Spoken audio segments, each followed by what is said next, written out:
All right, so this is, you get not one but two, and if you guys can notice, they have this metal piece, so you could strap it in the either wall or drywall if you're gonna set it up.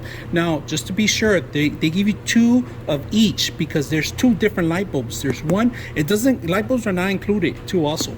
There's one section and two, so you have two of them. Make sure you connect them in the same direction, right? Of course, you got your ground in here too. So you got your negative and positive in the ground, if you guys can see that, but they give you additional two. Now, to open it up, you're gonna have to pop it up. You're gonna have to pop it open.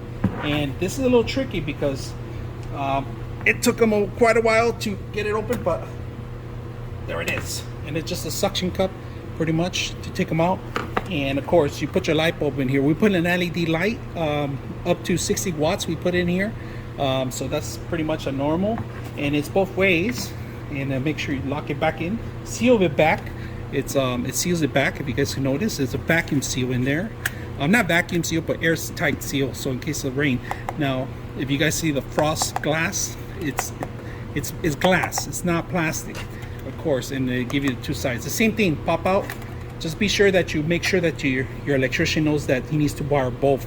Maybe combine them together in one. All right. So, all right. There's the on. You want to turn off the lights? Give enough light, you guys can see it. All right, disconnect it and then reconnect it.